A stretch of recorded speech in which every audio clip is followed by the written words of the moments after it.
Hello and Happy New Year, my name is Crash and it is 2024, and so that means that it is time for me to go through the manga that I've read this year and give you guys my favorite and least favorite of the year.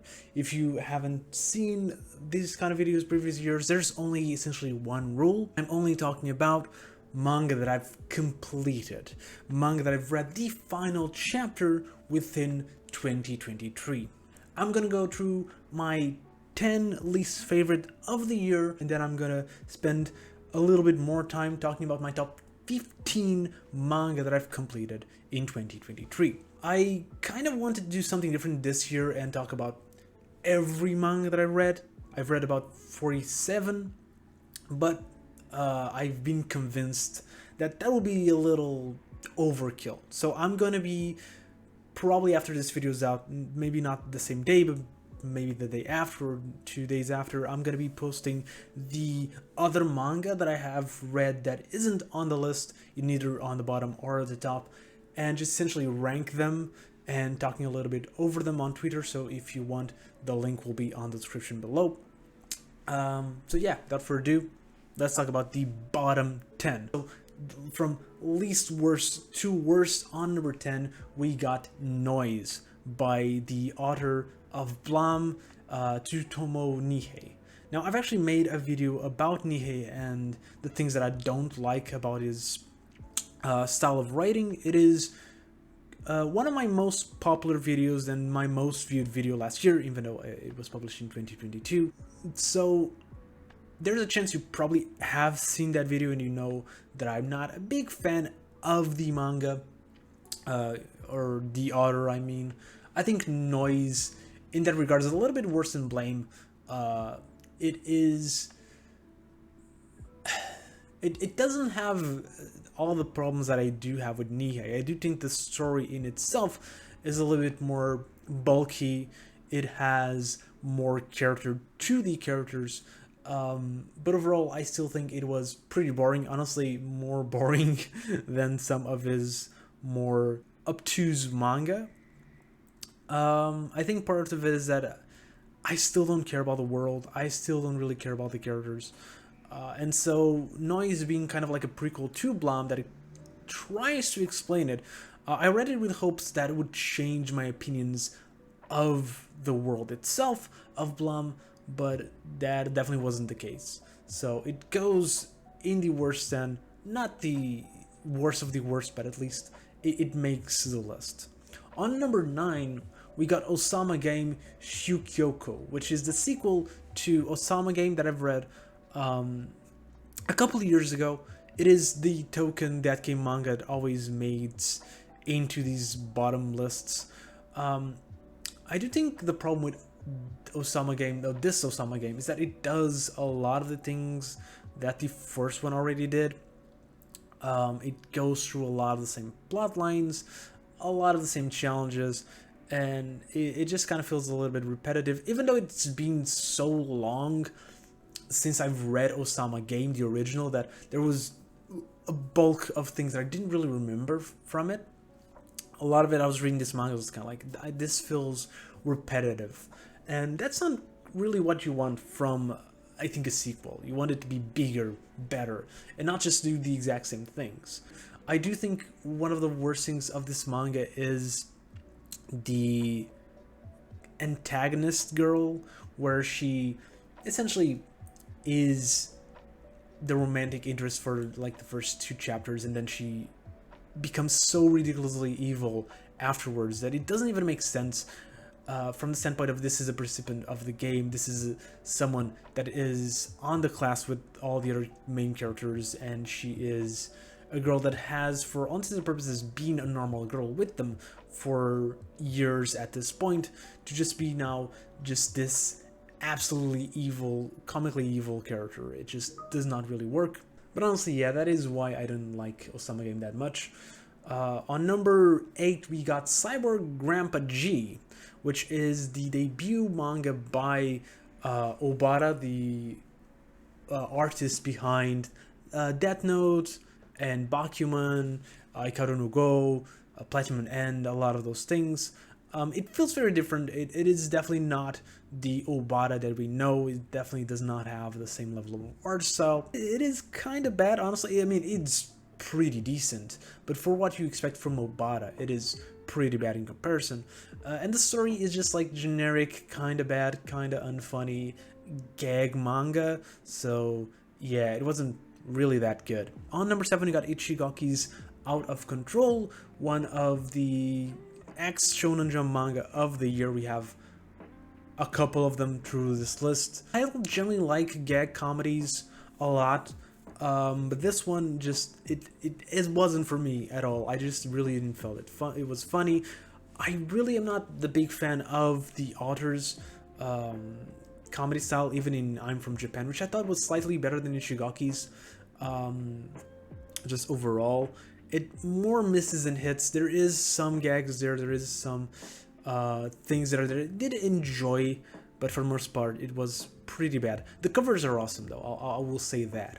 On number 6, we got a manga that I actually don't remember anything at all. It's Chikotama, which is a one-volume long manga that I read. I remember thinking it was pretty boring. It had interesting art, but honestly, even though it has been just a couple of months that I've read it, pretty much everything that I read from it just disappeared from my brain, which is not a good sign. So it ranks here. On number 5, we got U19. I read this for a video that hopefully will come at some point next year, so I'm not gonna go too much into detail in this one, but it is strange, it is weird, and I just think it is kind of badly constructed, but I don't know. There is some charm to U19, even though it is mostly a meme manga. There is some charm there, I think. On number 4 is What Do You Call This Trash? I read this for a video with Evangard, or a stream, where we were going through the 2023 manga for the next manga awards. This one was the one that was completed, so I read it because of that. And it was trash, essentially. The plot didn't make much sense. I feel like it was kind of essentially just an excuse to be an ecchi manga. And yeah, it was pretty bad overall. Number 3, the bottom 3, is Ginka and Gluna. I know it will come to a shock to a lot of people, but I absolutely hated this manga in terms of like pacing. Essentially pacing. I think the pacing absolutely destroyed pretty much any other thing that I could enjoy in it. The world just didn't feel fleshed out because of the pacing. The characters just didn't feel fleshed out because of the pacing. I couldn't care about them. I couldn't care about the world, and just that absolutely ruins the manga for me. I also think the art style, I wasn't a big fan. I'm not going to say it was bad because it wasn't, but I wasn't a big fan of the character designs, other than Ginka. I think Ginka was pretty adorable. Then on number 2 is Do Retry. I'm going to be making a video with Axel and Trenton probably next week, going through the rookies of this year. That includes Do Retry. That includes number 1 on the list, which is Ice Ed Gill. These are the worst 2 Weekly Shonen Jump manga that I think of the year that I have completed. They're not still ongoing. They're just the generic what you expect bad manga from Shonen Jump. I will go into more detail next week if you want to know more about that, but I don't want to dwell too much on it because next we're going to be going through my top 15. So on number 15, we got High School Family, another Shonen Jump manga that ended this year. I think it was overall pretty good. Sure, there are a lot of chapters that really didn't hit for me. I think it is a manga that mostly either was very, very good or was just kind of like, heh. But I think it ranked here because of those really, really good moments. I think pretty much anything that involves the story of the dad was pretty good. There was that one volleyball match that was absolutely excellent. One of my favorite moments in Shonen Jump. I don't think it was last year. I think that was part of like the 2022 run of it. I don't really remember, but I remember really, really loving it, being one of my favorite ongoing series at the time when it was going. It was sad it was cut short. I think that takes a lot from it because another school year into the manga would have developed these characters a lot more. But sadly, we didn't get that, and because of that, the manga didn't rank higher, and it just here at the bottom on number 15. On number 14, we got probably one of the weirdest manga I've ever read. It's UPO, Unidentified Prince Object. So the plot of this manga, this is by the author of Gone, which is a manga by a dinosaur that is like really silent. It is kind of for kids, but at the same time, not necessarily. It is adorable, fun, and really enjoyable manga. UPO is really strange. It is a manga about this guy who cannot be stopped. This prince dude cannot be stopped. He wants to get this princess, I think she's a princess, and essentially just runs towards her, and everything that gets in his way is absolutely destroyed because it just keeps running and going through them.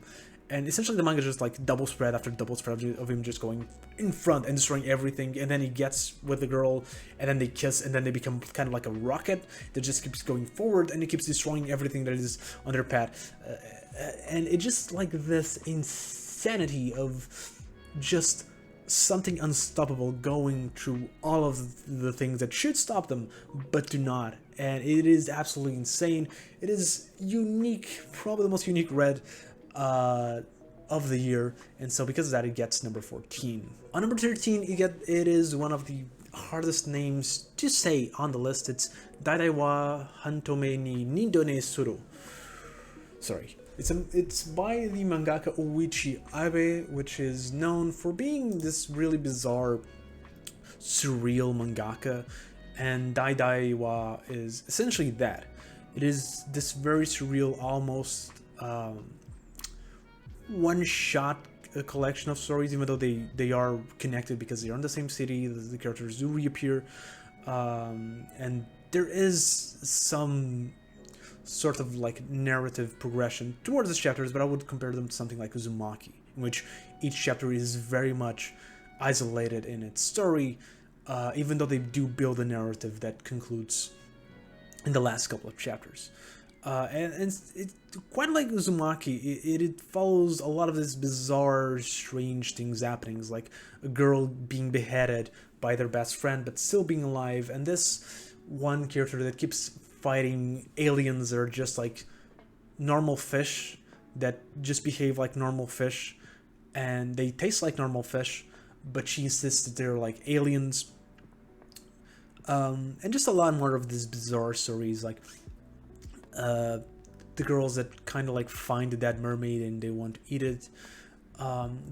It's all very bizarre, it's all very strange, but very whimsical as well. I think Yuichi Abe is one of those mangaka. I've only read like 2 or 3 manga from him, but it is very unique. It is a mangaka that you never know what you're gonna get, except that it's gonna be surreal, strange, and very, very interesting. On number 12, it is another strange. I think this is kind of like the row of strange, bizarre manga, and it's Gyakusatsu Artful Company. This is a very rude, strange manga. Essentially, it is about this guy who wants to do good things, or this company wants to do like good things, but they spend their entire lives being evil, that they don't really know how to do that, so they just like keep doing these really, really evil stuff, almost by accident. And it's really strange. It is absolutely visceral to look at. Like the pages are bizarre and they are ugly, but like not in a bad art ugly, in a very meticulously well done ugly. It's just absolutely funny. Like the manga is hilarious from beginning to end. It is very, very dark comedy.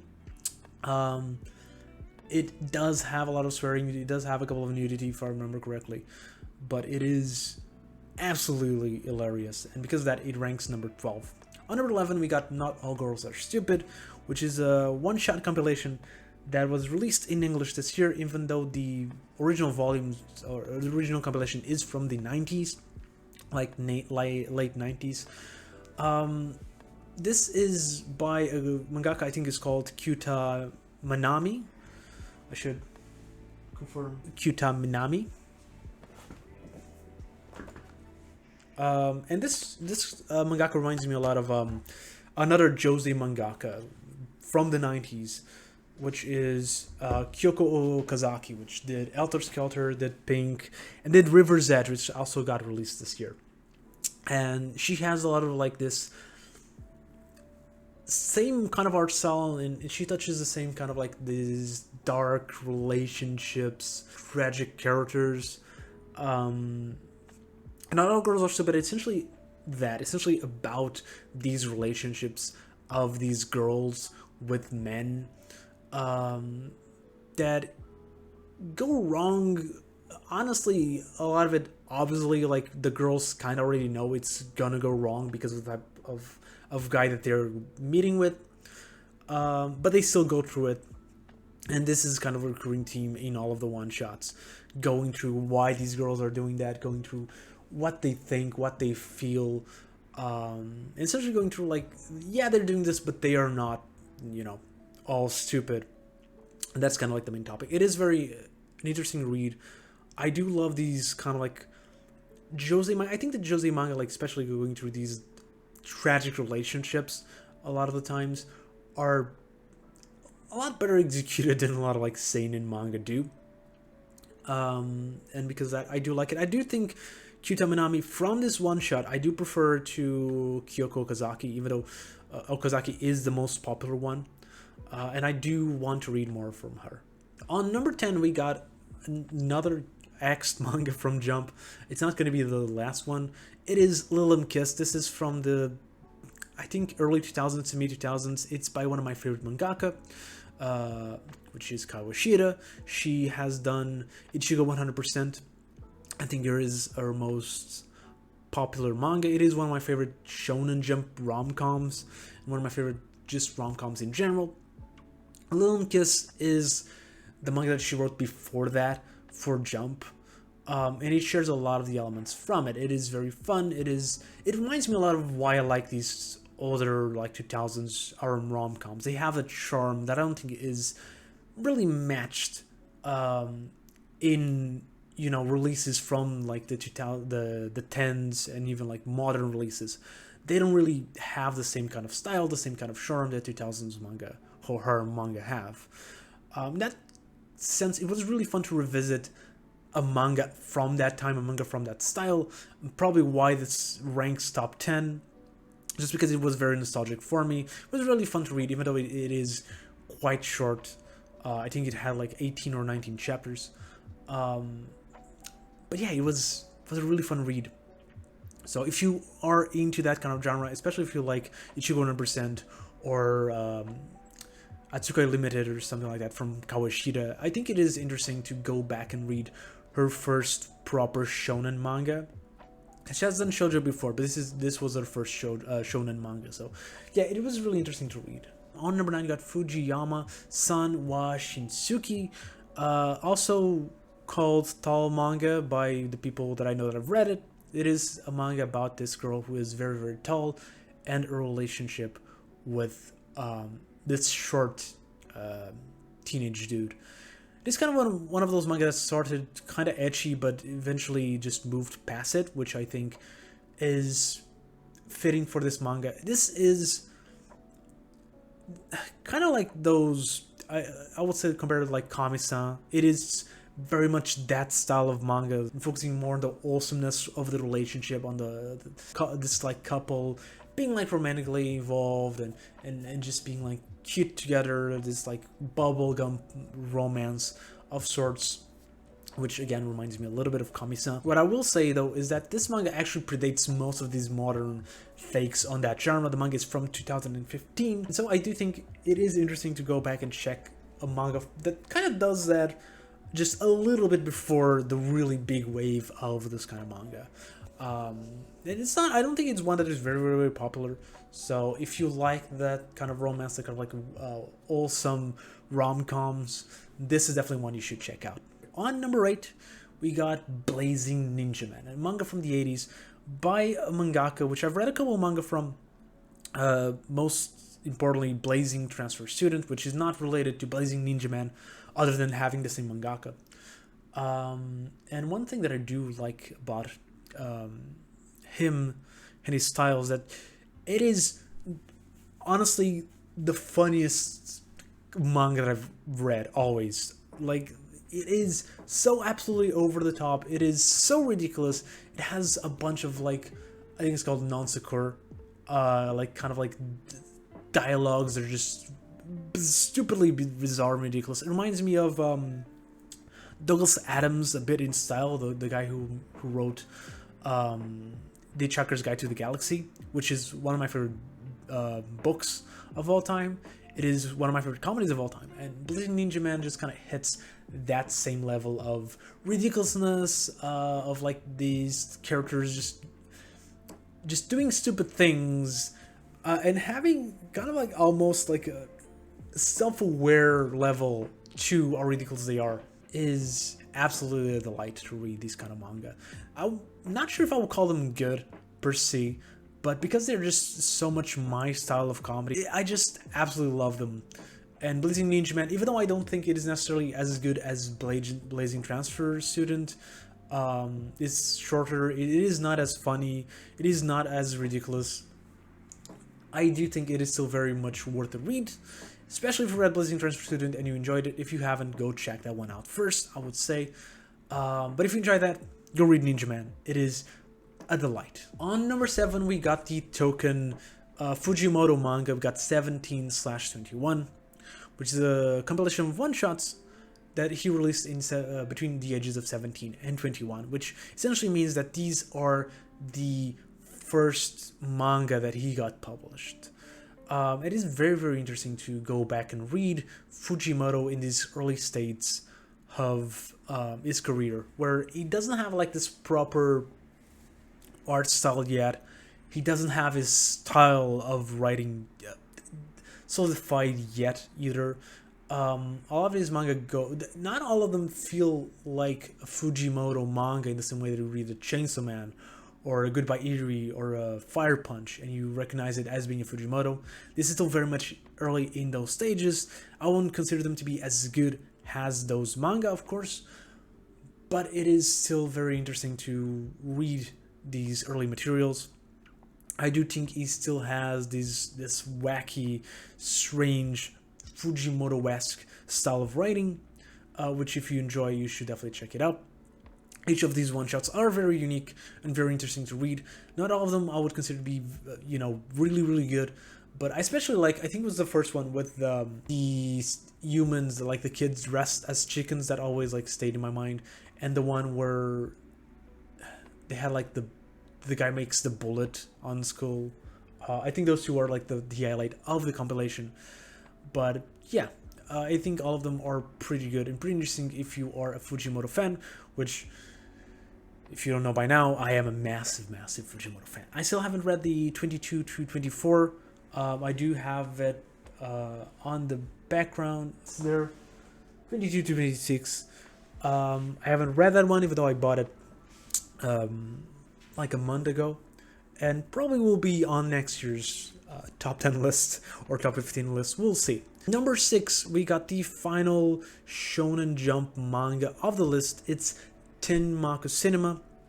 It is a manga that I will also be talking about more in the rookies of the year, but it is a manga that I think is really, really beautiful in its narration. I do think it has a couple of problems in the way, because it got cancelled, it didn't get to establish to explore a lot of the plots that it does establish early on. But for what it is, and taking it as this short manga about these kids writing, moving, and doing a student level movie called The Shore with a pretty popular actress, teenage actress, and it kind of exploring her sadness and her problems with being a popular character this young on her age, and just how that reflects into the movie, into the acting, and how the main character evolves through the making of the movie. I do think it is very beautiful. I do think it works pretty well. It could, like, if the manga cuts some of those other elements, if it wasn't a Shonen Jump manga, just be about like this student evolving as a director with a student movie, and this popular actress exploring her own self through the movie and through the acting of this really subpar, I would say, movie compared to what she does in terms of like budget, popularity, and notoriety. and exploring yourself through that. I think it would have been a much better manga, but because it is supposed to be a long running, it didn't get to be a long running, and it does establish a lot of things that don't get explored in the end. I do think it falls a little bit, but it is still very, very solid. Probably one of the better canceled manga in Jump out there. I think it's worth a read still. Moving on to the top 5, I think these 5 are the ones that I really, really enjoyed this year. These are the ones, more so than any other on this list, that I do recommend you guys to go check out, because they are the ones that I really enjoyed, that I really think they're the best that I read. And on number 5, we got Inuyashiki, which is by the same mangaka as Gantz. It is a shorter manga. It is just like Gantz. It is a very, very fast read about these two guys who kind of get transformed into robots, and it is just as violent and gory and dark as Gantz is.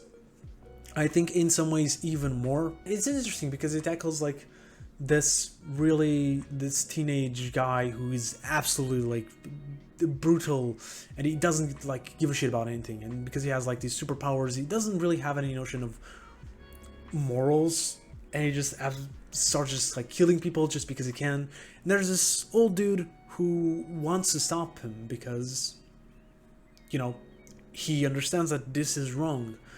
And so this becomes this duality between these two characters. And what I think is really interesting about Inuyashiki is that the main antagonist, even though he is at points ridiculously like evil, he also has this good side to him, and not necessarily good side, but he doesn't want bad things to happen to his family and to his friends, and he gets generally like sad when his mom comments on the murders, for example, and is like, this is disgusting, because he loves his mother, and is like, why does my mom care about these other people? This is something like, he is essentially a little kid that doesn't understand other people are living beings other than the ones that are around him, that are close to him, that he loves. And that brings a really interesting duality into the character that I really, really loved. It is, of course, just as, like, I think Gantz is, it is not like necessarily a very deep manga other than that. It is cool, it is edgy in a lot of sense. But I think like Aku does know how to write a edgy manga that is fun to read, that is interesting to read. I think that's the case with Gantz. I think that's very much the case with Inuyashiki. It's not gonna be for everyone. I think there's gonna be a lot of people that are not gonna like this manga. And one of ways of telling it is that if you tried Gantz and you didn't like Gantz, I don't think necessarily Inuyashiki is gonna be for you. It is very much the same style of manga. But if you are like me, that did enjoy that manga, that did enjoy Gantz, that do enjoy that style of story, I think Inuyashiki is one of the best out there, and so you should check it out. On number 4, we got the shoujo manga. I think it is the token shoujo manga of the list, Life. I think Life, one of the problems that I had with Life is very much the translation of it. There's official translations of it that are pretty old by Tokyopop. That covers the first 8 volumes out of 20, and the other 12 are very inconsistent. Either they have good translations but really bad scans, or they have good scans with really bad translations, or both. But if you manage to go through that, if you manage to overcome the translation problems and the scanlation problems, you have a really, really good manga in here. It does have, I think, some flaws in the fact that it does introduce a lot of, like, the manga evolves from the early parts of the manga to other stuff, and I think in the way that it evolves, it does do some elements that don't really get explored until the very end again, where the mangaka feels like it reminds herself that it still has some loose points from early on, it brings them back, but for the most part, they kind of get shut down. One of those is like sexual assault, another one of those is like self-harm. These are really important points to the character that kind of get pushed under the rug when the manga becomes mostly about bullying. So if you don't know, life is about essentially this girl. She is depressed because of a lot of her friend, not a death, but because her best friend had problems with her. They got in conflict. Best friend left her, and she got really depressed and started causing self-harm. At the same time that she goes into a new university where she knows no one. In that university, things go wrong quite quickly, and over the course of the first couple of volumes, she managed to make an enemy of a very popular girl in school. A girl that is like the daughter of a very rich person, very powerful person within the school. And so this girl manages to essentially turn the entire school on our main character, with the exception of one other girl. And from there on out, I think the story is about how bad things can get, and this girl like trying to overcome the bullying, trying to overcome the depression, trying to feel like she's worth something with the help of the only other person that is on her side. At least early on, it's easy to compare things like Pun Pun. But I think the difference between Pun Pun and Life is that, well, in Pun Pun, the main character Pun Pun doesn't really fight back. He is someone who's very deep into his problems and doesn't know how to get out of them. In Life, she, not necessarily right away, but over the course of I think more or less at the midpoint of the manga, she does start like fighting back, and then the story evolves from that. The story starts becoming more about her trying to stop this bullying, and this other girl like doing her best to make things still go wrong through the main character. One of the things that I did say is that I love how this manga tackles things like towards the end, how it resolves the problems. You are all obviously expecting the main antagonist to get her comeuppance, to things go wrong for her, but the way it eventually does is very unique and brings a lot more depth to the manga and to these characters that I wasn't expecting early on. And it's definitely not a manga that is just like shock value like it may seem in the early chapters, where pretty much everything bad is happening to our main character. Over the course of it gets diluted a little bit, but it is still a dark manga, and it is one that, I don't know, I think a lot of people should read. Again, it is one that kind of got shot into obscurity a little bit because of those cancellations, because Tokyo Pop never finished the officials, and because at this point it is a very old manga. It is from, I think, 2002. Honestly, it is one of the most interesting manga I've read. Definitely one of the best manga I've read this year. On number 3, you got Blood on the Tracks, the manga by Ushimi that ended this year. I did read all of it. I kind of like binged it all after it ended, and it is just as good as any Ushimi manga, essentially. I'm not sure if I like it more than Akunohana overall, but if you like Ushimi manga, you're gonna love Blood on the Tracks. I think the main difference here is that the relationship between the character and the main girl that is kind of like possessing his life or controlling his life is the mother, and that brings a lot of like different connection to it than what you're expecting from stuff like Akunohana. It is an absolute like terrifying manga at times, and one that he really uses art style like Yoshimi's art, like the visual telling of the story is absolutely perfect, especially the judge, like the trial part of the manga that just, I think if you're following it weekly, probably just feels really boring to go through it all, because I think it slows down a lot, but when you're reading it binged, it's very fast.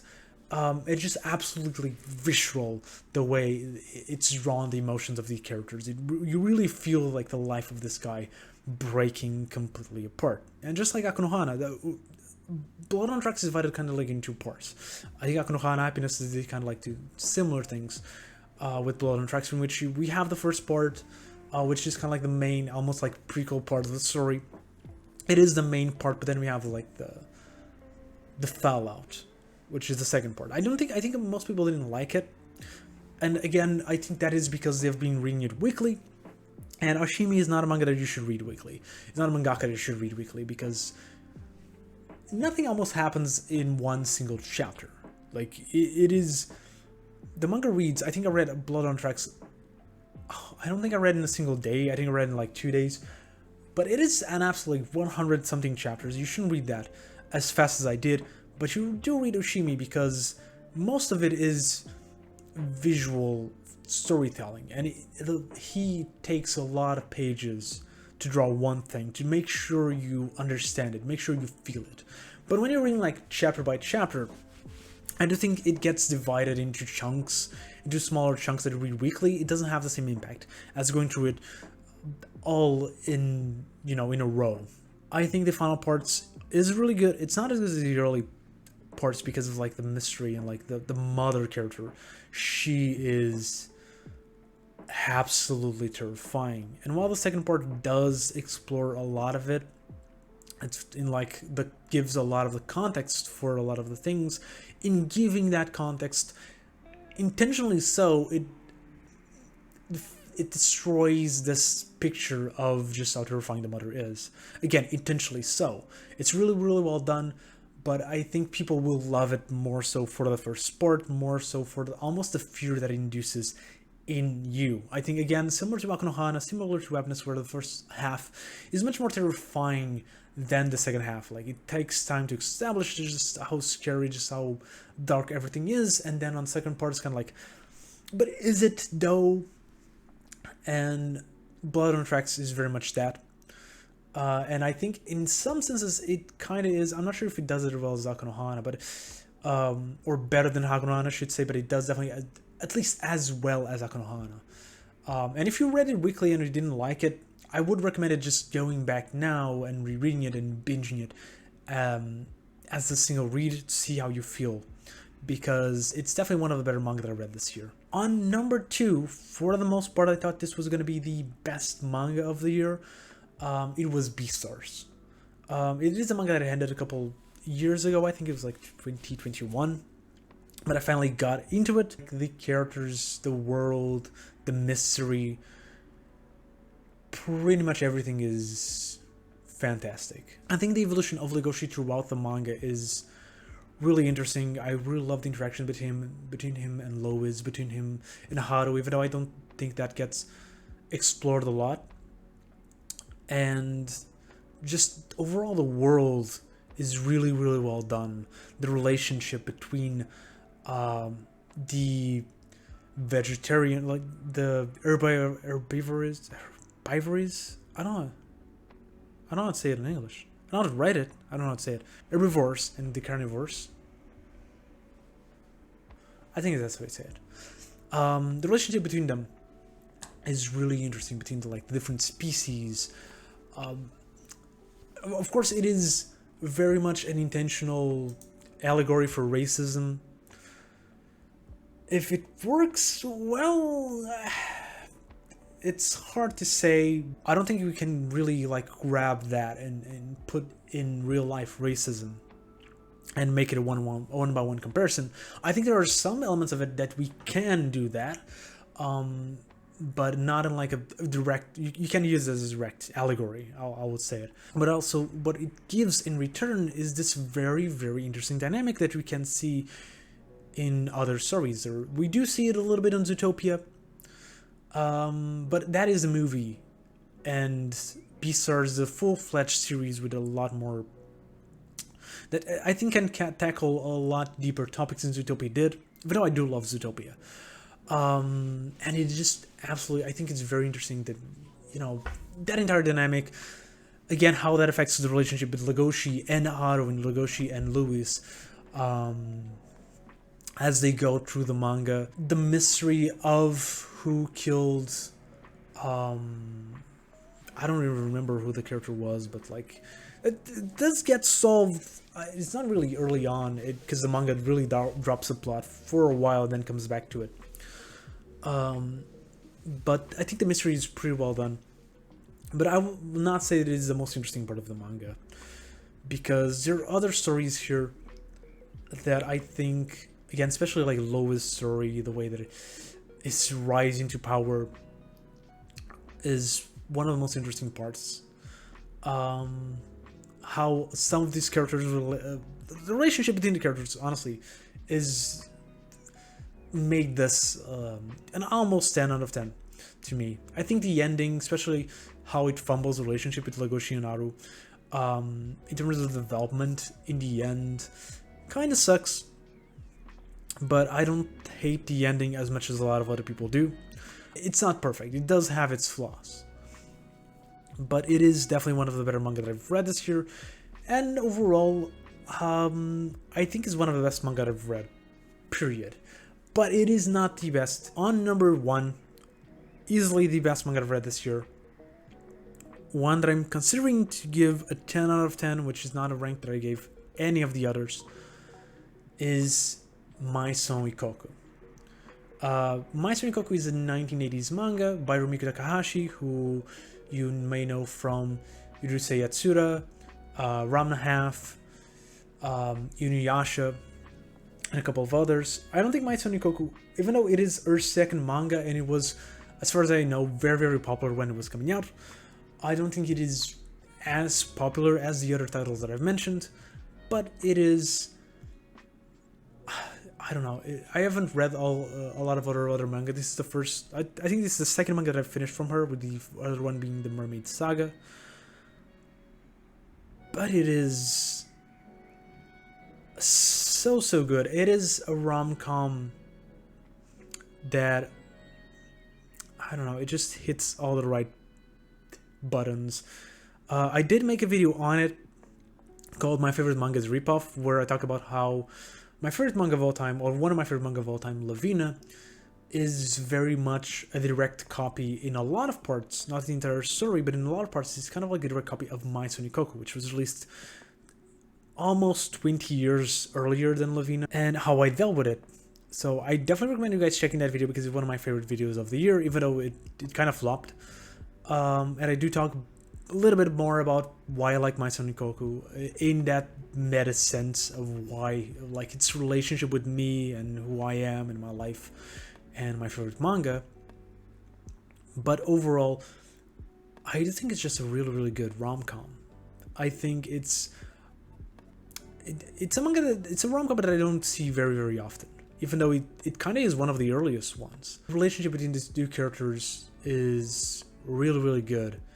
The way our main character evolves through the story, the way the main lead evolves through the story is really good. It is also really, really funny. And it has that charm of early rom-coms that, again, I don't see very often in newer ones. One of the things that makes it stand out to me is the focus on the marriage, because this is kind of like a seinen manga with adult characters, in which a lot of the point of the manga is not necessarily on dating, but on marrying. And these, like, the main character and his main rival, main goal throughout the manga is to get the main lead, the main female lead, to accept them in marriage, and for them to grow to a point where they can ask her and have her accepted. It is a romantic triangle, in which the main character is battling against another one for the girl, and not, you know, the main character has two girls fighting for him, like we often see in other, like, shonen and seinen rom-coms. I think I want to read more from Rumiko, because there is a charm in here that I don't think can be beat very easily. And again, even my favorite manga, even Lavina, it's hard to look at Lavina and then going back to My Son Ikoku and saying that Lavina is definitely better, because I think My Son Ikoku does a lot of things better than Lavina, and it's hard for me to say that, but it is true. And because of that, it becomes one of my favorite manga of the year, and generally one of my favorite manga that I've ever read. Even right now, I want to read more of My Son Ikoku, and I'm, even more than all the other manga, I'm really, really sad that there's not more, because I want more. And for me, that is a really good sign of a really, really good manga. And that is it. Again, I definitely recommend you guys checking all the manga that I mentioned here, but most definitely the top 5 are the ones that I really think should be checked out, should be read if you haven't already. And if you want to know more manga that I like and dislike, the video on the left should be my best and worst manga that I read in 2022. And if you watched it till here, thank you very much, and I'll see you next video.